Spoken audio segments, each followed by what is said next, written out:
بسم اللہ الرحمن الرحیم الحمد للہ رب العالمین الصلاۃ والسلام علی رسولہ الکریم وعلی آلہ واصحابہ اجمعین الی یوم الدین اما بعد فاعوذ باللہ السمیع العلیم من الشیطان الرجیم بسم اللہ الرحمن الرحیم قل اعوذ برب الفلق من شر ما خلق ومن شر غاسق اذا وقب ومن شر النفاثات في العقد ومن شر حاسد اذا حسد بسم اللہ الرحمن الرحیم قل اعوذ برب الناس ملک الناس الہ الناس من شر الوسواس الخناس الذي يوسوس في صدور الناس من الجنة والناس آمنت بالله صدق اللہ العظیم۔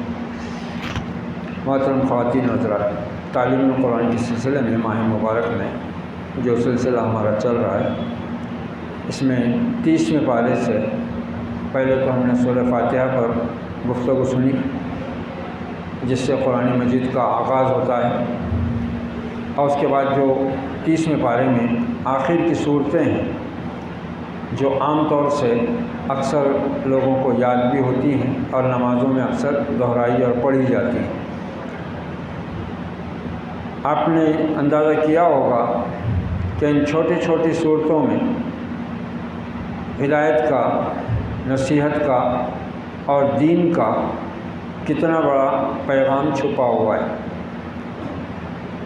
کل ہم نے سورہ اخلاص پر گفتگو سنی تھی، جو خالص توحید پر مبنی ہے اور جس میں اللہ کی ذات کے بارے میں ایک انتہائی جامع تعارف کرا دیا گیا ہے کہ وہ اللہ اکیلا ہے، بے نیاز ہے، نہ وہ کسی چیز سے نکلا ہے نہ اس سے کوئی چیز نکلی ہے، اور اس کی برابری والا کوئی نہیں۔ یہ آخر میں 4 قل کے نام سے جو صورتیں ہیں، قل یا ایھا الکافرون، قل هو اللہ احد، قل اعوذ برب الفلق، قل اعوذ برب الناس، ان کو 4 قل کہا جاتا ہے۔ قل یہ امر کا صیغہ ہے، کہو، یعنی اللہ تعالیٰ اپنے نبی کو حکم دے رہا ہے، کہو۔ اب آج جو 2 صورتیں ہیں، یہ جڑواں صورتیں، ان کو معوذتین کہا جاتا ہے۔ معوذتین، پہلی صورت ہے سورہ فلق اور دوسری ہے آخری صورت سورہ ناس۔ ان دونوں کو ملا کر معوذتین کہا جاتا ہے، کیونکہ دونوں کا آغاز ایک جیسے لفظ سے ہو رہا ہے، قل اعوذ برب الفلق، قل اعوذ برب الناس۔ اب ان صورتوں کے اندر اتنا بڑا خزانہ چھپا ہوا ہے، اور نبی صلی اللہ علیہ وسلم نے ان صورتوں کو سونے سے پہلے پڑھنے کی تعلیم دی ہے، تو اس کی وجہ ہے ترجمہ پڑھ لینے سے تو بات اتنی سمجھ میں آتی ہے کہ اللہ تعالیٰ نے اپنی پناہ مانگنے کا طریقہ سکھایا ہے اور کچھ چیزوں کا ذکر کیا ہے کہ ان چیزوں سے اللہ کی پناہ مانگو، لیکن حقیقت میں یہ صورتیں یہ توحید کا درس دیتی ہیں، شرک سے انسان کو آگاہ کرتی ہیں، جبکہ اس میں ہم کو بظاہر کوئی ایسی چیز نظر نہیں آتی کہ اس کا تعلق توحید سے ہے، اس کا تعلق شرک سے ہے، مگر ہم غور کریں ان چھوٹی چھوٹی آیات میں، ان چھوٹی چھوٹی صورتوں میں اللہ رب العزت نے اس قرآن کے اعجاز کو بہت ہی بلند کر دیا ہوا ہے۔ کل سورہ اخلاص کی تفسیر ہمارے سامنے آئی کہ کتنی عظیم سورہ ہے 4 ہی آیتیں چھوٹی چھوٹی، لیکن اس میں 1/3 قرآن کا مضمون بھر دیا ہوا ہے۔ توحید، رسالت، آخرت، یہ 3 بنیادیں اسلام کی، تو 1/3 یعنی توحید کا پورا خلاصہ اس سورہ میں آ گیا ہوا ہے۔ اور اب یہ جو 2 صورتیں ہیں، یہ ایک عجیب اللہ تعالیٰ کا یعنی کرشمہ قرآن کا معجزہ، محمد الرسول اللہ صلی اللہ علیہ وسلم کو دیا ہوا ایک عظیم معجزہ کہ ان صورتوں کو آخر میں رکھا گیا ہے۔ پہلے دعا سکھائی گئی اہدنا الصراط المستقیم، ہم کو سیدھی راہ چلا، پھر سیدھی راہ کی پہچان بتائی گئی کہ صراط الذین انعمت علیہم غیر المغضوب علیہم ولا الضالین، سیدھی راہ ان لوگوں کی ہے جن پر اے رب تو نے انعام فرمایا، کرم فرمایا، فضل فرمایا، اور جو گمراہ نہیں ہوئے اور جو سیدھی راہ سے پھر بھٹکے نہیں۔ اب آخر میں یہ دو صورتیں ہیں۔ اب دعا مانگی گئی سورہ فاتحہ میں کہ ہم کو سیدھی راہ چلا، اور اس کے بعد آمین کہا گیا کہ ہماری دعا قبول فرما۔ اللہ نے دعا قبول کیا، پھر اس کے بعد قرآن دے دیا کہ الف لام میم ذالک الکتاب لا ریب فیہ ھدی للمتقین، میرے بندے جن متقی لوگوں کا راستہ تو نے مانگا ہے، جو ہدایت تو نے مجھ سے طلب کی ہے، وہ یہ ہے اس کتاب میں۔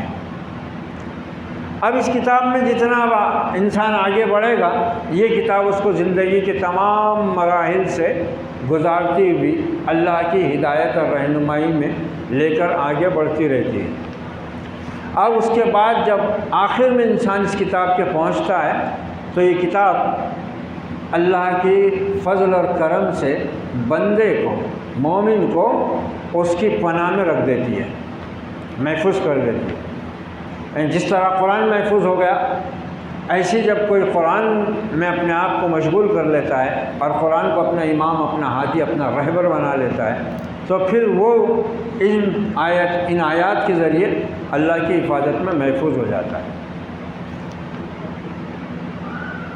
پہلی سورہ ہے سورہ فلق، اس کا آغاز ہوتا ہے یہاں سے قل اعوذ برب الفلق، کہو میں پناہ مانگتا ہوں صبح کے رب کی۔ فلق پھاڑنا، یعنی اللہ تعالیٰ رات کے اندھیرے کو پھاڑ کر پھر دن کی روشنی نکالتا ہے، صبح ہوتی ہے۔ من شر ما خلق، ہر اس چیز کے شر سے جو اس نے پیدا کی ہے۔ خالق کون ہے؟ اللہ ہے۔ ہر چیز کس نے پیدا کی ہے؟ اللہ نے۔ اچھی چیزوں کا خالق بھی وہی ہے، بری چیزوں کا خالق بھی وہی ہے۔ پاک چیزیں بھی اسی نے پیدا کی ہیں، خبیث چیزیں بھی اسی نے پیدا کی ہیں، حلال چیزیں بھی اسی نے پیدا کی ہیں، حرام چیزیں بھی اسی نے پیدا کی ہیں۔ اور کیوں کی ہیں؟ کیونکہ یہ دنیا خیر و شر کی آماج گاہ ہے، یہاں بدی اور نیکی، بھلائی برائی، حق باطل، یہ سب ایک دوسرے سے ٹکراتے ہیں۔ یہ دارالامتحان ہے، دارالابتلاء ہے، آزمائش کا گھر ہے۔ ایک خاص مہلت دے کر یہاں پر بھیجا گیا ہے، اور خیر و شر کے دونوں راستے بتا کر بھیجا گیا ہے کہ میرے بندے یہ دو قوتیں ہیں، ایک خیر کی قوت ہے، ایک شر کی ہے، اور یہ دونوں تیرے اندر رکھ دی گئی ہیں۔ تو جس سے کام لینا چاہے گا اللہ اسی راستے میں تیری ہدایت فرمائے گا۔ خیر کے راستے پر آگے بڑھے گا، اللہ تجھے خیر کے راستے کی ہدایت دے گا۔ شر کے راستے پر آگے جائے گا، اللہ تعالیٰ تجھے اسی راستے کی ہدایت دے گا۔ اور یہ اللہ کا فیصلہ نہیں ہوگا، یہ فیصلہ تیرا ہوگا کہ تو اپنے لیے اللہ کے دیے ہوئے دو راستوں میں سے کون سا راستہ اختیار کرتا ہے۔ ابھی میں نے سورہ دہر کی تلاوت کی تھی عشاء کی نماز میں، پہلی رکعت میں، اس میں اللہ تعالیٰ خود یہ ساری باتیں بیان فرما رہا ہے۔ حل تعالی الانسان حین من الدہر لم یکن شیئا مذکورا انا خلقنا الانسان من نطفۃ امشاج نبتلیہ فجعلناہ سمیعا بصیرا۔ کیا انسان پر ایک وقت ایسا نہیں گزرا کہ وہ کوئی ذکر کے قابل چیز ہی نہیں تھا؟ ہر پیدائش سے پہلے انسان کہاں تھا، کیا ذکر تھا اس کا؟ کچھ بھی نہیں۔ حل تعالی الانسان حین من الدہر لم یکن شیئا مذکورا انا خلقنا الانسان من نطفۃ امشاج نبتلیہ، ہم نے انسان کو ملے جلے نطفے سے، یعنی مرد اور عورت کے نطفے سے پیدا کیا ہے تاکہ ہم اس کو آزمائیں۔ نبتلیہ، اس کو ابتلا میں ڈالا ہم نے، آزمائش میں ڈالا ہے، اس کی آزمائش کریں۔ فجعلناہ سمیعا بصیرا، اور یہ آزمائش ہم ایسے ہی نہیں کر رہے ہیں، اس کے لیے ہم نے اس کو پوری صلاحیتیں دے کر بھیجا ہے، سننے والا دیکھنے والا۔ اب سنتے اور دیکھتے یہاں پر جانور بھی ہیں، ان کی بھی آنکھ بالکل ویسے ہی کام کرتی ہے جیسے ہماری آنکھ کام کرتی ہے، ان کے کان بھی آوازیں ویسی ہی سنتے ہیں جیسے ہمارے کان سنتے ہیں، مگر ہمارے سننے میں اور ان کے سننے میں، ہمارے دیکھنے میں اور ان کے دیکھنے میں بہت فرق ہے، زمین اور آسمان کا فرق ہے۔ یہ انسان کو جو سننے اور دیکھنے کی قوت دی گئی ہے، اس کے اندر صلاحیتوں کا ایک پورا انتظام موجود ہے۔ انسان دیکھتا ہے، انسان سنتا ہے، اس کا دیکھنا اس کا سننا جانور کی طرح نہیں ہوتا۔ اس لیے اللہ تعالیٰ نے ان لوگوں کو جانوروں سے بدتر قرار دیا ہے جو حق کو جاننے، سمجھنے، سننے کے باوجود اس کو ماننے سے انکار کرتے ہیں، ان کو جانور سے بدتر قرار دیا ہے۔ اور ان کے بارے میں کہا ہے کہ لہم اعین لا یبصرون بہا، ان کو آنکھیں ہیں مگر یہ دیکھتے نہیں۔ لہم آذان لا یسمعون بہا، ان کو کان ہیں مگر سنتے نہیں۔ لہم قلوب لا یفقہون بہا، ان کو دل بھی دیے گئے ہیں سوچنے سمجھنے کے لیے، فیصلہ کرنے کے لیے، اچھائی اور برائی کا، خیر اور شر کا، حق اور باطل کا۔ فالہمہا فجورہا وتقواہا، ہر انسان کی نفس کو، اس کے دل کو، اس کی نیکی، اس کی بدی الہام کر دی ہوئی ہے، مگر اس سے کام نہیں لیتا۔ اولئک کالانعام بل ہم اضل، یہ جانور کی طرح ہیں بلکہ ان سے بھی گئے گزرے۔ تو اس سے معلوم ہوا کہ جو لوگ اللہ تعالیٰ کی دی ہوئی ان صلاحیتوں سے اللہ ہی کے حق کو، اللہ کی ذات کو، اللہ کی نعمتوں کو، اس کی نعمتوں کی شکر گزاری کو، اس کے احسان شناسی کو پہچاننے کا کام نہیں لیتے، وہ جانوروں سے بدتر حالت میں ہیں، جانوروں سے بدتر حالت ہے۔ فَجَعَلْنَاهُ سَمِيعًا بَصِيرًا إِنَّا هَدَيْنَاهُ السَّبِيلَ إِمَّا شَاكِرًا وَإِمَّا كَفُورًا، ہم نے اس کو دونوں راستوں کی رہنمائی کر دی ہے، شکر گزار بنتا شکر گزار بن، نا شکرا بنتا نا شکرا بن، مگر ساتھ میں انجام بیان کر دیا، شکر گزاروں کا انجام کیا ہے اور نا شکروں کا انجام کیا ہے۔ تو ہر چیز جو پیدا کی اللہ نے، دیکھو کتنی عظیم ہے دعا، کتنی عظیم ہے، کتنی عظیم سورہ ہے، آدمی کے بس میں نہیں تھا، کیسی زبردست پناہ دی جا رہی ہے، اللہ تعلیم دے رہا ہے اس کی۔ کہو میں پناہ مانگتا ہوں صبح کے رب کی ہر اس چیز کی شر سے جو اس نے پیدا کی۔ یہاں انسان کے لیے جہاں اچھائیاں ہیں وہاں برائیاں بھی ہیں بے شمار، صرف معاملہ حق اور باطل کا، جھوٹ اور سچ کا نہیں ہے، بلکہ بے شمار نیکیاں بھی ہیں، بے شمار برائیاں بھی ہیں، جس سے انسان کو واسطہ پڑتا رہتا ہے ہر چیز کی شر سے۔ بچھو ڈنک مار دے، یہ انسان کے لیے شر ہی ہے نا، مگر اب یہ بچھو کا قصور نہیں ہے، کیونکہ رب نے اس کو پیدا ہی کیا ہے، اس کی طبیعت میں ہی وہ چیز ہے، اس کی طبیعت میں ڈنک مارنا، اور اسی لیے اس کو زہر دیا ہوا ہے۔ اب انسان نے پناہ مانگ لی، اس میں اس کی بھی پناہ آ گئی۔ سانپ ہے، اللہ کی مخلوق ہے، اس کی حکمت ہے، اس نے پیدا کیا، اس میں انسانوں کے لیے فائدے بھی رکھے ہوئے ہیں، لیکن ہے وہ ایک موذی جانور، انسانی جان کو ہلاکت میں ڈالنے والا، خطرے میں ڈالنے والا۔ پناہ میں آ گیا آدمی اللہ کی، دشمن ہے، ہم سے حسد کرنے والا ہے، ہماری برائی پر تلا ہوا ہے، اور ہم کو علم بھی نہیں ہے، اللہ کو ہم نے اپنا پناہ گاہ بنا لیا، اللہ کی رحمت کو اس کی آیات کے ذریعے، اس کی کتاب کے ذریعے، اس کی ہدایت کے ذریعے، اس کی سکھائی ہوئی دعا کے ذریعے ہم محفوظ ہو گئے۔ کتنے شر ایسے ہیں جن کو ہم جانتے بھی نہیں اور وہ ہمارے لیے خطرہ ہے، لیکن یہ پڑھ لینے کے بعد ہر اس انجان خطرے سے بھی انسان اللہ کے محفوظ پناہ میں آ گیا۔ کتنے افسوس کا مقام ہے کہ آج مسلمان کہاں کہاں در در کی ٹھوکریں کھا رہا ہے، جن ان کو لگ رہے ہیں، آسیب ان کو لگ رہے ہیں، بھوت پلیت ان کو چمٹ رہے ہیں، نحوست ان کے پاس لپٹی ہوئی ہے، برکت ان کے پاس سے ختم ہے، کھانے پینے میں کوئی برکت نہیں ہے، لذت نہیں ہے، رشتہ داری میں کوئی حلاوت اور مٹھاس نہیں ہے، کمائی میں کوئی برکت نہیں ہے، کمانے میں دل نہیں لگ رہا، بے چینی ہے، گھبراہٹ ہے، عجیب معاملات ہیں جن کو اللہ کی پناہ میں آنے کی تعلیم دی گئی اس رب کی پناہ میں۔ اچھا یہاں پہ بھی دیکھو لفظ اللہ نے استعمال کیا، قل اعوذ برب الفلق، صبح کے رب کی پناہ میں، جو اندھیرے کو پھاڑ کر دن نکالتا ہے وہ رب ہے، ہر چیز کا خالق۔ کس چیز میں ہمارے لیے بھلائی ہے، کس چیز میں ہمارے لیے شر ہے، ہم نہیں جانتے۔ اچھا پھر اللہ تعالیٰ نے خود فرمایا کہ ہو سکتا ہے کہ بہت سی چیزوں کو تم پسند کرتے ہو لیکن اس میں تمہارے لیے برائی چھپی ہوئی ہو، اور ہو سکتا ہے کہ بہت سی چیزیں تم کو ناپسند ہو لیکن اس میں ہی تمہارے لیے بھلائیاں چھپی ہوئی۔ جیسے واقعہ عفق کے بارے میں اللہ نے یہی فرمایا، واقعہ عفق ام المومنین عائشہ صدیقہ رضی اللہ عنہا پر منافقین نے زنا کی تہمت لگا دی تھی۔ نبی صلی اللہ علیہ وسلم 1 مہینہ پریشان رہے، ام المومنین عائشہ صدیقہ پلنگ کو لگ گئی غم کے مارے، صدیق نڈال ہو گئے، مخلص صحابہ اکرام بے چین پریشان ہو گئے، یہ کیا ہوا؟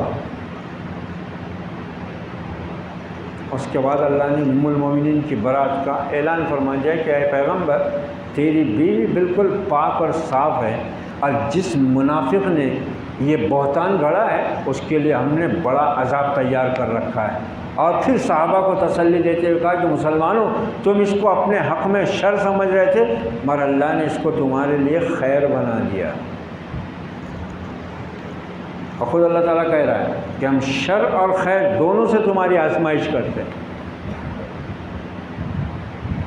اور پھر نبی صلی اللہ علیہ وسلم نے جو ہدایت دی اپنی امت کو، مسلم شریف کی روایت، حضرت ابو ہریرہ راوی عن ابی ہریرہ رضی اللہ عنہ قال قال رسول اللہ صلی اللہ علیہ وسلم لا یفرق مؤمن المؤمنۃ ان کرہ منھا خلقا رضی منھا آخر، رواہ مسلم۔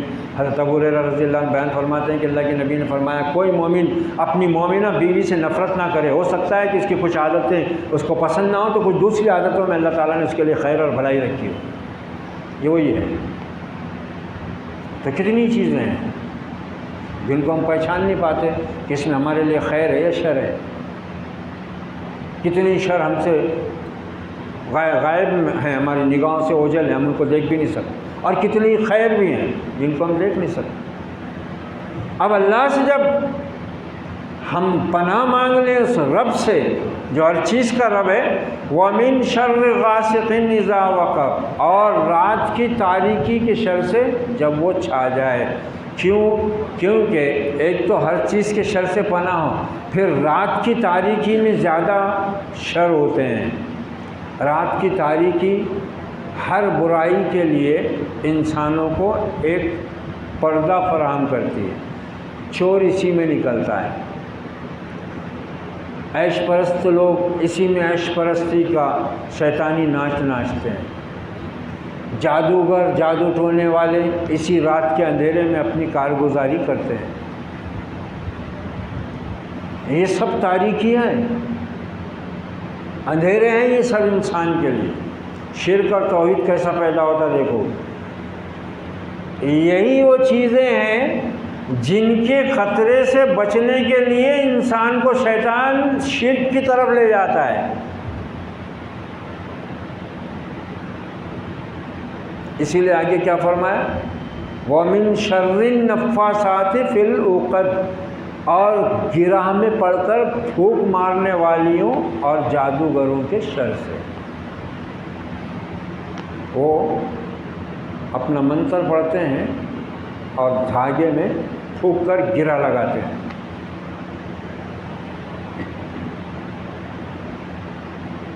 رات کی تاریکی میں یہ کام ہوتا ہے، ندیوں کے کنارے، تالابوں پر، پانی کی جگہوں پر، پہاڑوں کے دامن میں، قبرستانوں میں، ایسے مقامات پر یہ بیٹھ کر یہ اپنے جادو کے کرتب کرتے رہتے ہیں۔ آدمی جس رب سے پناہ مانگ رہا ہے وہ ان ساری چیزوں سے باخبر ہے اور ان ساری چیزوں پر پوری قدرت رکھتا ہے، شرک سے محفوظ ہو گیا۔ اللہ کی پناہ مانگ لیا ان چیزوں کی شر سے، شرک سے محفوظ ہو گیا۔ یہی وہ چیزیں ہیں جن کی وجہ سے ایمان کے دعوے دار بھی شرک اور کفر تک میں مبتلا ہوتے ہیں، تعویذ لٹکاتے ہیں، دھاگے باندھتے ہیں، کسی کی کلائی میں دھاگا ہے 5 رنگ کا، لال، ہرا، نیلا، پیلا، یہ کیا ہے؟ تو بولے وہ ہاتھ میں درد ہو رہا تھا تو پائل سے بندھوا لیے، بولے پائل سے تو اس سے کم ہوگا۔ پائل بولے تو وہ جو بچہ پاؤں کی طرف سے پیدا ہوتا، اور حسن بھری تو اس کو لات مارنے لگا، گدھے کی لات کھانا، شریر پورا کھل جاتی، نس کھل جاتی۔ یہ دیکھو کس طرف جاتی ہیں یہ چیزیں، یہ ہم سمجھتے ہیں کہ یہ تو یہ دوسری عام چیزیں نہیں، یہی ہے وہ شرک کے راستے جن سے شیطان ایمان والوں کو خاص طور سے گھسیٹنے کی کوشش کرتا ہے۔ یہی ہے وہ شرک کے راستے، یہ شگون، اچھے برے شگون لینا، کوا کیوں چلا رہا، کتے کیوں رو رہے، ہم کو بتا دیا گیا ہے۔ کتے کے بھونکنے پر دعا کرنے کا حکم دیا گیا ہے، گدھے کے ریکنے پر دعا کرنے کا حکم دیا گیا ہے، تاکہ اس کے کلمات سکھائے گئے ہیں۔ پھر کیا ہے؟ چپل الٹی ہو گئی، ان کی کھوپڑی الٹ جاتی ہے، الٹی کیوں ہوئی؟ چلتے چلتے ٹھوکر لگ گئی، کیوں لگی؟ روٹی پکاتے پکاتے توا نیچے سے چمک رہا، مہمان آتے، اور اوپر سے تیرے ہاتھ کو لگ کے چھالا آیا تو کون آتا؟ پھر ایک عجیب بنا لیا ہوا ہے، رات کو چونا نہیں دیتے، سوئی دھاگا نہیں لے جانا رات کو، اچھا نہیں رہے، نمک ہاتھ میں نہیں رکھنا، محبت کم ہوتی۔ یہی تو ہے شرک کے راستے۔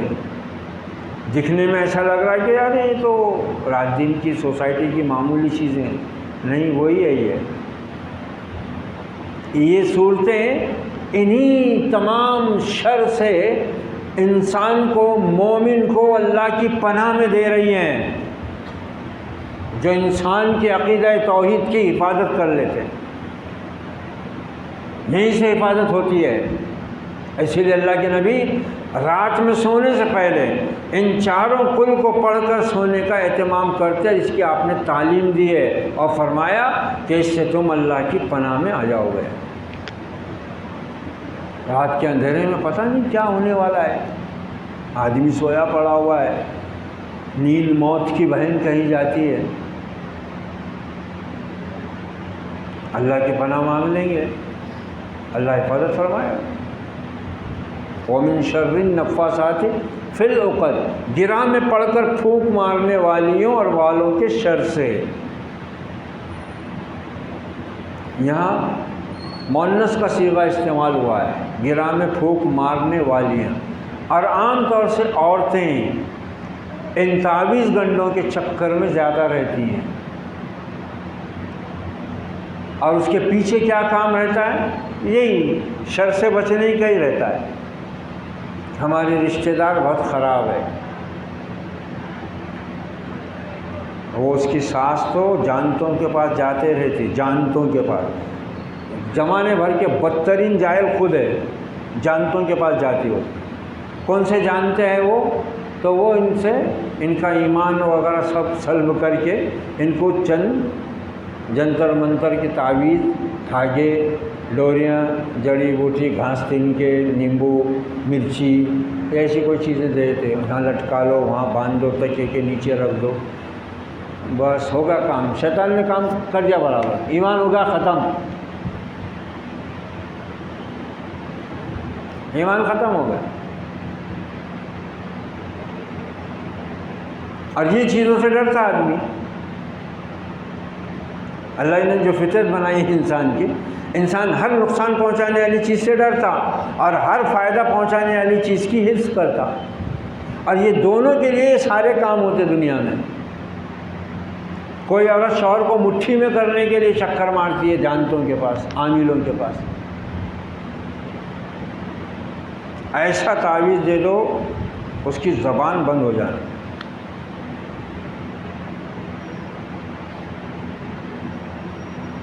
اب وہ جو تعویذ دے رہا نا زبان بندی کی، اس کی عورت آگے اس کو ماں بہن کی گالیاں دے رہی، وہ عامل کی. انہیں اس کی زبان نہیں بند کر رہا اپنی جورو کی، اس کے شوہر کی زبان بند کرتا ہے کیا اس کا تعویذ. مگر عقل پہ پردے پڑ جاتے ہیں نا تو آدمی سوچتا ہی نہیں کہ ہم یہ کیسی حماقت اور جہالت کر رہے ہیں یہاں. اچھا بہت سے عامل وہ ہیں جو بنجوٹے ہیں، یعنی ان کے یہاں تو نکاح ہی نہیں ہوئے اور ان سے کیا کر رہے، رشتے ہونے کی تعویذ لا رہے. ارے اس کا ہی نہیں ہوا، بڈھا ہوگا انہیں، اور انہیں تم کو تعویذ دے رہا رشتہ ہونے کا. اچھا بہت سے عامل وہ ہیں جن کو اولاد ہی نہیں ہے، یہ ان سے اولاد کا تعویذ لا رہے. جاہل اندھے کندے یہ بیل. کیسی عقل ماری جاتی ہے. شرک یہیں سے تو جاتا ہے، شرک کا راستہ. قل اعوذ برب الفلق. آ جاؤ صبح کے رب کی پناہ میں جس نے ہر چیز پیدا کی ہے. ختم. مطمئن ہو جاؤ، محفوظ، ہر چیز محفوظ. اور شر سے بھی محفوظ جو نظر آ رہا ہے، اور شر سے بھی محفوظ جو نظر نہیں آتا. انہی سب چیزوں کے لیے ہوتا ہے شرک. گویا یہ صورتیں اعلان کر رہی ہیں کہ اس قرآن کے اندر جو آیا وہ ان تمام شرور سے محفوظ ہو گیا. ان شروں سے محفوظ ہوگا مطلب آدمی کا عقیدہ سلامت ہوگا، توحید بچ گئی اس کی. وَمِن شَرِّ حَاسِدٍ إِذَا حَسَدَ. اور حسد کرنے والے کے شر سے جب وہ حسد کرنے لگے. حسد کیا ہے؟ ایک ہے حسد، ایک ہے رشک. حسد کا کیا مطلب ہوتا ہے کہ ایک انسان دوسرے انسان کو اللہ تعالیٰ کی دی ہوئی کسی نعمت کے معاملے میں اس طرح جلن اور کڑھن کا شکار ہوتا ہے. اس کی تمنا یہ ہوتی ہے کہ اس کو جو نعمت ملی ہوئی ہے وہ اس سے چھن جائے. یہ حسد ہے.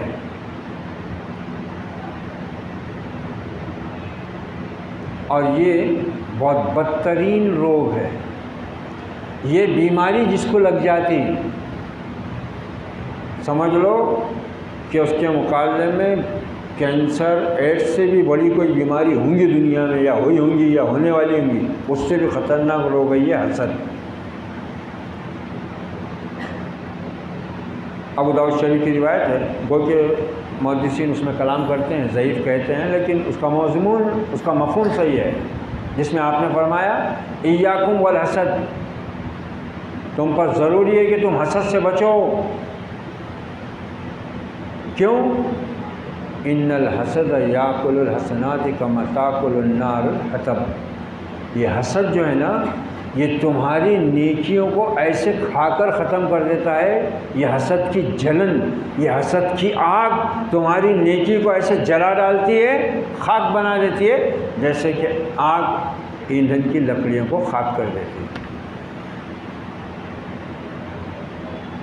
اور قرآن مجید میں اور دیگر بہت سے مقامات پر بھی اس سے بچنے کی تاکید کی گئی. بہت بدترین بیماری، اللہ ہم سب کی اس سے حفاظت فرمائے. یہ حسد ہے.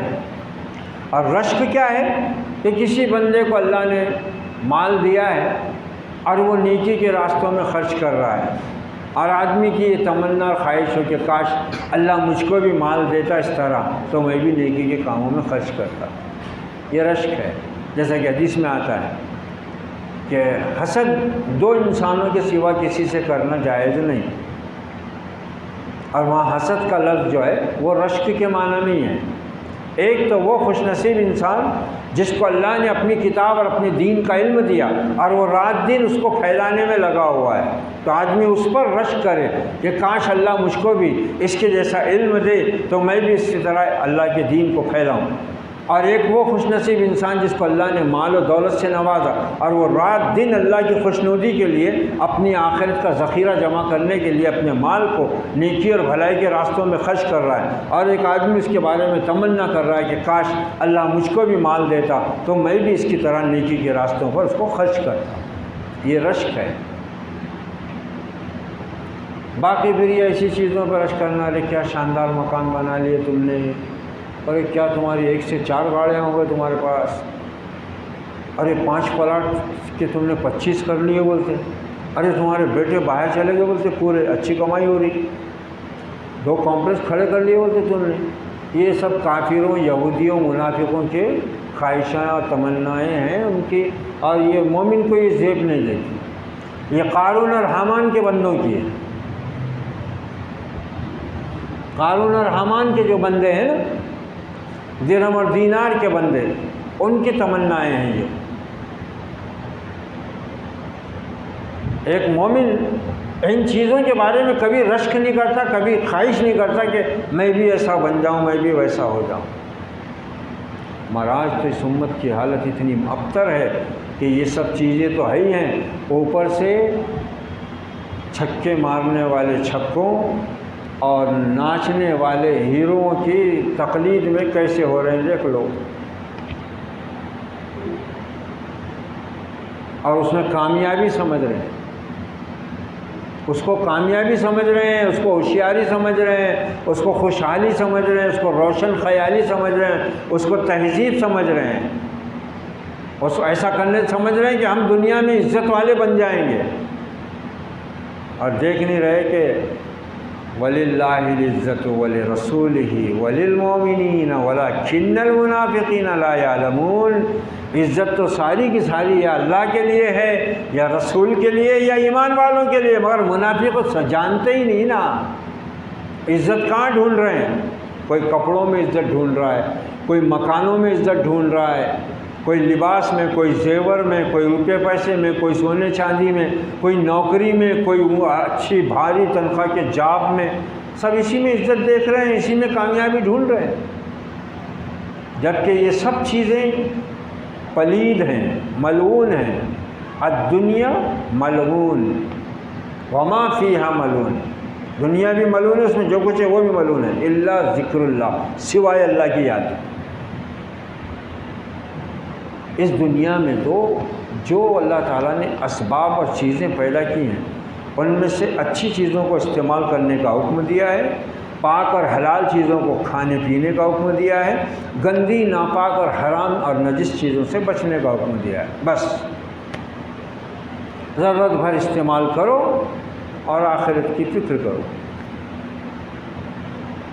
نبی نے اپنی شریعت سے، اپنی احکام سے، اپنی احادیث سے، اپنی سیرت سے، اپنے عمل سے، اپنے قول سے ہر طرح سے امت کی بھرپور اور مکمل رہنمائی کر دی ہے کہ دنیا میں تم کو کس طرح رہنا ہے، کس طرح جینا ہے، اور دنیا سے کس طرح تم کو اپنا تعلق رکھنا ہے۔ ضرورت بھر دنیا کو، جائیداد کو سمیٹو گے، جمع کرو گے نا جتنا، اتنے ہی دنیا کے ہو جاؤ گے، اور پھر یہی چیز تمہارے دشمن بھی پیدا کرے گی، اور خود یہ چیز تمہارے دین اور ایمان کے لیے دشمن بن جائے گی، یہی چیز بن جاتی۔ من شر حاسد اذا حسد، حسد کرنے والے کے شر سے جب وہ حسد کرنے لگے، بہت بدترین مرض ہے یہ، جس کو لگ جاتا ہے نا اس کی دنیا بھی برباد، آخرت بھی برباد۔ اس لیے اللہ کی پناہ مانگتے رہنا چاہیے، نہ خود حسد کریں کسی سے، نہ کسی کے حسد کے شر میں آئیں۔ اب ہم تو حسد نہیں کریں گے، مگر کوئی ہم سے حسد کر رہا تو اس سے کیسا بچیں گے؟ ہم کو خبر بھی نہیں کہ کون ہم سے حسد کر رہا، وہ اللہ بچائے گا۔ یہ سورہ پڑھو، یہ دعا پڑھو، محفوظ ہو جاؤ۔ مگر یہ بات ذہن میں رہنی چاہیے کہ عام طور سے اس طرح کی باتیں جب ہم سنتے یا پڑھتے ہیں نا تو ہم وہی عمل کر کے سمجھتے ہیں کہ اس کا ہم کو فائدہ ملے گا۔ یہ ساری چیزیں جڑی ہوئی ہیں آدمی کے دین اور ایمان اور صحیح عقیدہ ہونے اور نمازوں کی حفاظت کے ساتھ۔ جو نماز کی پابندی نہیں کرتا وہ 100 بار بھی پڑھ کے اس کو دم کرے گا، یہ فائدہ نہیں دینے گی، اس کا فائدہ نہیں ملنے گا اس کو۔ جو اللہ کے حرام سے نہیں بچ رہا ہے اس کو اس سے فائدہ نہیں پہنچتا۔ مگر آج تو یہ قرآن بس اسی کے لیے رہ گیا ہوا ہے، یہی کام لے رہے ہیں لوگ اس سے، اور اس کے ساتھ میں دوسری چیز وہی شرک کی طرف لے گئے نا۔ اس لیے دیکھو یہ سورہ جو ہے یہ شرک سے بچاتی ہے، توحید کا راستہ روشن کرتی ہے، انسان کی توحید کو محفوظ کرتی ہے اللہ کی پناہ میں لا کر۔ ایک بار اللہ کی پناہ میں انسان آ جائے تو وہ رب ذوالجلال والاکرام آدمی کو ہر شر سے بچا لیتا ہے، کیونکہ دنیا اور آخرت کی جو بھی شر ہے، جہنم شر ہے نا ہمارے لیے، عذاب قبر کیا ہمارے لیے آرام کی چیز ہے، یہ سب اس سے بچانے والا کون ہے؟ مگر جہالت دیکھو، قبروں میں بھی تعویذ رکھ رہے ہیں اب نہیں بلکہ بہت برسوں سے رکھ رہے۔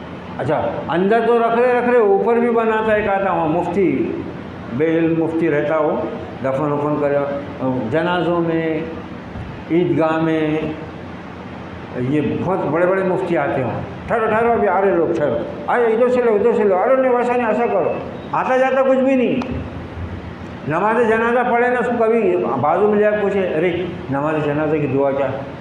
تم فتنے مت پھیلاؤ، فتنہ تو پھیلا رہا جاہل کندے، آتا جاتا کچھ نہیں، یہاں کیوں ہدایتیں دینے کھڑے ہو گئے بیچ بیچ میں، ایسا نہیں ایسا کرو، ایسا نہیں ویسا کرو، شان بتاتے ہیں۔ جو پورے رمضان میں ایک روزہ نہیں رکھا، ایک دن کی ایک وقت کی نماز نہیں پڑھا، اس کے واسطے 200 کے مجمعے کو 2000 کے مجمعے کو ٹھہراتا، ایک 1.5 شانہ کھڑے ہو جاتا، ٹھہرو ٹھہرو آ رہے لوگ آ رہے ویسے، اور وہ کون آ رہے معلوم ہے؟ وہ اب بھی آج صبح نہائے وہ پورے رمضان کے بعد، اور وہ نئے کپڑے پہن کے عید کی نماز کو آ رہے وہ بیل، ان کے واسطے یہ بیل ایک کھڑا ہوا ہے، ٹھہرو وہ آ رہے ادھر سے 4 لوگ آ رہے، ارے وہ کچھ بھی نہیں ہے نا، وہ ایک روزہ نہیں، ایک نماز نہیں، مسلمان ہی نہیں ہے وہ، مگر ہے شان بتانا۔ اب کہیں گھر میں تو چلتی نہیں، عورتیں چلنے دے رہی نہیں آج کل، کہیں تو چلائیں گا نا، مرد ہے تو کچھ تو کہیں تو بتائیں گا، تو یہاں بتاتا مردانی کی آتا جاتا کچھ بھی نہیں، وہ تدفین ہونے کے بعد میں پھر وہ آ کے آگے بڑھ جاتا۔ اچھا پھر مسلمانوں کی حالت بھی ایسی ہے کہ یہ کس کو بھی ڈاکٹر نہیں بولتے، یہ کس کو بھی ماسٹر نہیں بولتے، یہ کس کو بھی جج نہیں بولتے، یہ کس کو بھی وکیل نہیں بولتے، یہ کس کو بھی انجینئر نہیں بولتے، مگر کس کو بھی مولانا بولتے ہیں۔ اس کے پیٹ میں پورا کاٹ کے اتلیاں نکالے تو الف نہیں بھی رہا تو انہیں بھی مولانا ہے، اور جس کو بول دیتے ہیں نا وہ اپنے آپ کو صحیح بھی مولانا سمجھنے لگ جاتا، نہیں کچھ معلوم ہے تو مسئلہ تو وہ مولانا بہت آگے رہتا وہاں، ہاں چلو ذرا برابر کرو مٹی کرو، ہاں تعویذ بنا دیتا ہوں تعویذ۔ ایک اس سے بھی بڑا رہتا، انہیں پہلے ہی کام کر دیا، انہیں کب کام کرا؟ جب مٹی دینا کیا رہتا؟ برگے لگانے کے بعد میں مٹی دینا ہے تو اس کے پہلے مٹی دیتے، وہ ٹوکرا لے کے گھومتا اور ڈھیلے ڈالتے اس وہ مردہ کیا طہارت کریں گا، اندر پیشاب کو جائیں گا، پیخانے کو جائیں گا، کیا وہ ڈھیلے لیتے، اس میں ایک بہت بڑا رہتا بازو میں کھڑا ہوا، وہ پہلے لے گیا تھا، کیا پڑھ کے ڈالا رہے تو ہے کون؟ یہ ہے یہ تماشے، یہ وہی ہے سب، یہ شر ما خلق من شر غاسق اذا وقب من شر حاسد اذا حسد، وہ ہے پورا۔ دیکھو کیسے ہے یہ پوری تعبیر، یہ بچاتی ہے، یہ اللہ کی پناہ میں لاتی ہے۔ نبی عربی صلی اللہ علیہ وسلم پر جو جادو ہوا تھا اس کا اثر اسی سے دور کیا گیا تھا۔ اب اس میں کچھ عقل کے کندے پیدا ہوئے، سائنٹیفک اسکالرس، مفکر ہے، بولے روایات غلط ہیں، جادو ہوا ہی نہیں۔ اگر نبی پہ جادو ہوا تھا تو پھر کفار کا وہ قول صحیح ہو جائے گا کہ ان یتبعون الا رجلا مسحورا۔ ارے تم کون سے آدمی کے پیچھے چل رہے جادو کے اثر میں؟ ایک سے ایک عقل مند پیدا ہوئے اس امت میں، ہوا ہی نہیں بولے جادو کا اثر۔ اگر جادو کا اثر والی روایت مان لیں گے پورا دین مشتبہ ہو جاتا ہے، جبکہ وہ روایات بالکل صحیح ہے، تواتر سے ثابت ہیں کہ آپ پر ہوا تھا اثر، لیکن وہ اثر آپ کی بشری کچھ چیزوں پر اثر انداز ہوا تھا، آپ کی رسالت اور نبوت کے بیچ میں اس کا کوئی تعلق نہیں تھا۔ وہ صرف اتنا ہوا تھا کہ بس آپ کو کوئی چیز یاد نہیں رہتی تھی، آپ نے بیویوں کی باری باندھی ہوئی تھی، باری باری سب کے پاس جاتے تھے، انصاف آپ کو قائم رکھنا تھا۔ تو کبھی کبھی ایسا ہوتا کہ جس کی باری میں جاتے دوبارہ باری میں اسی کے پاس چلے جاتے، پھر وہ خود کہتی ام المؤمنین کہ آپ کی باری تو میرے پاس ہو گئی ہے، اب آپ باری فلاں کے پاس ہے، تو ہوتا ہے اس کو یاد نہیں رہا۔ بس اس طرح یہ کچھ چیزوں میں آپ سے ایک نسیان ہوتا تھا، باقی معاملہ رہا وہی کا۔ اس میں تو اللہ تعالیٰ نے خود ہی کہہ دیا کہ وہی جب آتی ہے نبی پر، رسول پر، تو فرشتوں کی حفاظت میں آتی ہے، اس میں دائیں بائیں آگے پیچھے اوپر نیچے سے کوئی شریر جن شیطان داخل نہیں ہوتا۔ ہوا تھا سب۔ لبید ابن عاصم یہ یہودی، اس نے کچھ عورتوں کی مدد سے یہ جادو کیا تھا۔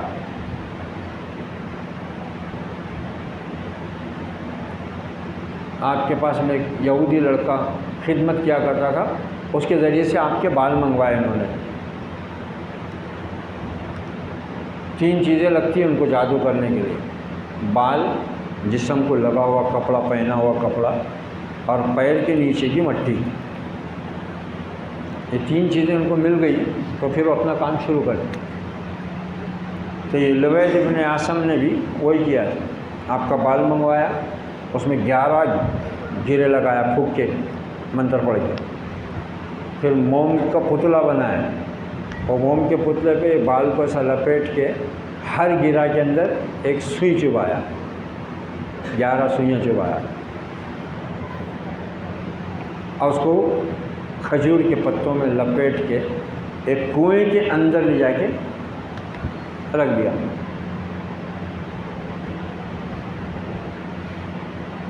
اب پھر نبی صلی اللہ علیہ وسلم کو یہ حالت پیش آئی، پھر ایک دن اللہ نے فرشتوں کو خواب میں بتایا، ایک فرشتہ پاؤں کی طرف کھڑا ہوا ایک سرانے، پاؤں والا فرشتہ پوچھتا ہے ان کو کیا ہوا ہے؟ وہ کہتے ہیں ان کو جادو ہوا ہے۔ کہاں کس نے کیا ہے؟ فلاں نے کیا ہے۔ کائے پہ کیا ہے؟ فلاں فلاں چیز پہ کیا ہے۔ تو کہاں ہے؟ فلاں کنویں میں۔ تو اس کا علاج کیا ہے؟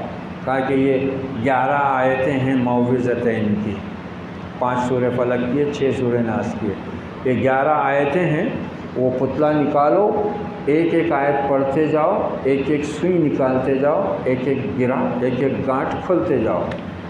آپ صحابہ کو لے کے گئے، بیدار ہونے کے بعد نکالے، اس میں سے نکلا ہو، ایک ایک آیت پڑھتے تھے، ایک ایک گرہ کھولتے تھے، ایک ایک سوئی نکالتے۔ نبی صلی اللہ علیہ وسلم بولتے تھے کہ مجھ کو ایسے لگ رہا تھا جیسے میں بندھا ہوا تھا، کھلتا جا رہا۔ اب ہم دیکھتے ہیں کہ کئی آتے ہیں جن کے اوپر اثرات ہو جاتے ہیں، ان پہ 10 بار پڑھ کے پھونکو، وہ شیطان جاتا ہی نہیں۔ کیوں نہیں جاتا؟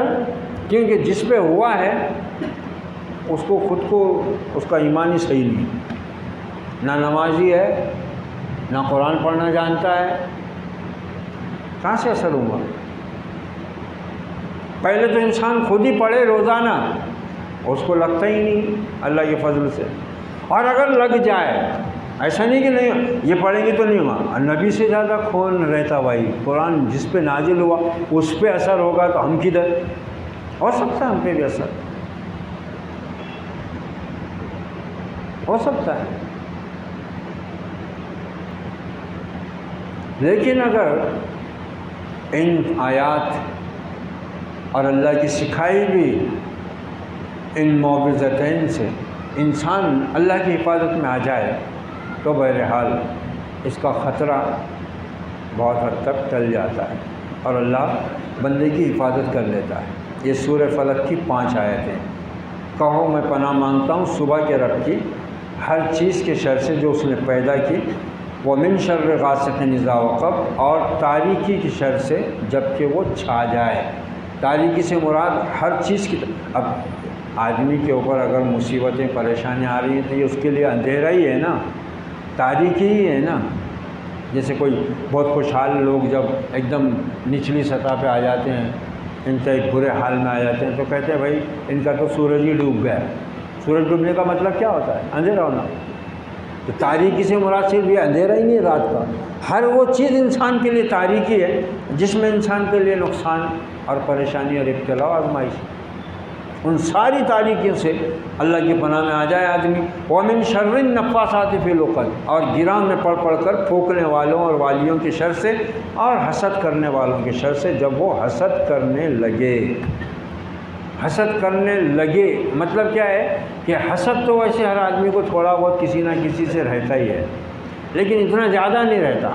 یعنی آدمی کو خیال آ جاتا ہے ایسے، ارے اللہ میاں نے اس کو اتنا دیا، ہم کو بھی تھوڑا دے دیتا تو کیا ہوتا تھا۔ ارے پیسے کو دیکھ کے پیسہ آتا بولتے ہیں، دیکھو ہے ان کے پاس پہلے لاکھوں روپے ہیں، ان کو یہ بھی کچھ مل گیا۔ یہ ایسا حسد آتا آدمی انسان کی فطرت میں ہے، لیکن یہ حسد اگر اندر سے سوچ کی حد تک ہے تو کوئی بات نہیں، مگر اس سے غافل نہیں رہنا، اللہ کی پناہ مانگ لو۔ لیکن جب یہ باہر آتا ہے تو پھر یہ حسد کرنے والے کیا کرتے معلوم ہے؟ پھر انسان کو نقصان پہنچانے کے کام کرتے، جیسا رشتہ دار اگر اس کے دل میں حسد اور حسد باہر آ رہا تو تم کیا کرتے؟ اس کو نکاح میں یا ولیمے میں دیگ کے پاس بٹھا دیتے اور انہیں ہاتھ بتا دیتا، یہ حسد کرواتا اس سے۔ یا پھر تم کیا کرتے ہیں؟ اپنے دوست کو اپنا پارٹنر بنا لیتے، شراکت دار بنا لیتے اور سب کچھ اس کے بھروسے پہ چھوڑ دیتے۔ اب مال و دولت بہت فتنے کی چیز ہے، کس کا بھی ایمان کبھی بھی پلٹ سکتا، وہ دھوکہ دے دیتا ہے، شرعی ہے نا وہ بھی۔ حالانکہ تم نے بھروسہ کیے تھے اور تم نے یہ آس لگائے تھے کہ بھائی میرا بہت جگری ہے اور میرا بہت بھروسے کا آدمی ہے، یہ میرے کو دھوکہ بھی نہیں دے گا اور میرا کام بھی اچھا چلے گا، اور دھوکہ دے دیتا ہے، بڑا دھوکہ دے کے جاتا ہے۔ یہ سارے شر ہیں۔ تو اگر ہم ان معوذتین سے اپنے آپ کو محفوظ کرنا چاہتے ہیں تو سب سے پہلی شرط یہ ہے کہ عقیدہ صحیح ہونا، کہ جو کچھ ہے اللہ کے ہاتھ میں ہے، بیماری ہو یا شفا، عزت ہو یا ذلت، رزق کی کشادگی ہو یا تنگی، آزمائش اور مصیبت ہو یا خوشحالی اور عیش و مسرت، کچھ بھی ہو، ان سب کا ہو اکیلا واحد بلا شرکت غیر مالک ربک ذوالجلال والاکرام ہے۔ اب جب اس سے ہم کہیں کہ اے رب ہم کو ان شرور سے بچا لے، اپنی پناہ میں لے لے، معاملہ ختم ہو۔ یہ سورہ فلق ہے۔ اس کے بعد ہے سورہ ناس۔ سورہ ناس اس میں 6 آیتیں ہیں، اس میں 5 اس میں 6، اور یہ بھی وہی 2 لفظ جو شروع ہیں، قل اعوذ، کہو میں پناہ مانگتا ہوں۔ وہاں رب الفلق تھا، یہاں رب الناس ہے، لوگوں کے رب کی۔ دیکھو لوگوں کے رب کی، اللہ آسمان کا رب نہیں ہے، اللہ زمین کا رب نہیں ہے، اللہ ہر چیز کا رب ہے نا، رب کل شیء، ہر چیز کا رب ہے نا۔ یہاں اللہ نے خالی اپنے آپ کو انسانوں کا رب کیوں بولا؟ اس سے معلوم ہوا کہ انسان اللہ کو اپنی تمام مخلوقات میں سب سے زیادہ اہم اور محبوب مخلوق ہوتا ہے۔ دیکھو، ہم اللہ کی ان تمام مخلوقات میں سب سے اہم ہیں اس کے نزدیک۔ تین صفتوں کا ذکر ہوا: رب الناس، ملک الناس، الہ الناس، لوگوں کا رب، لوگوں کا بادشاہ، لوگوں کا معبود۔ اس پر انشاءاللہ کل ہم پھر گفتگو کریں گے تعلیم القرآن میں۔ اللہ رب العزت سے دعا ہے، اللہ رب العزت ہمیں ہر قسم کے شر سے اپنی پناہ اور امان میں رکھے، اور ہمیں اپنی اس کتاب ہدایت کے ذریعے دنیا اور آخرت میں ہر قسم کے شر سے محفوظ کر دے، اور ہمیں اس کتاب ہدایت کے ذریعے دنیا میں عزت اور آخرت میں فلاح و کامرانی سے ہمکنار فرما دے۔ اللہم ارحمنا بالقرآن العظیم ونفعنا ورفعنا بالآیات والذکر الحکیم واجعلہ لنا حجتا یا رب العالمین۔ ربنا تقبل منا انك انت السميع العليم وتب علينا انك انت التواب الرحيم رب اغفر وارحم وانت خير الراحمين اللهم انك عفو كريم وتحب العفو فاعف عنا اللهم انا على ذكرك وشكرك وحسن عبادتك ربنا لا تؤاخذنا ان نسينا واخطانا ربنا تقبل منا انك انت السميع العليم وتب علينا انك انت التواب الرحيم رب اغفر وارحم وانت خير الراحمين وصلى الله على النبي وعلى آله وأصحابه أجمعين سبحان ربك رب العزة عما يصفون السلام على المرسلين والحمد لله رب العالمين۔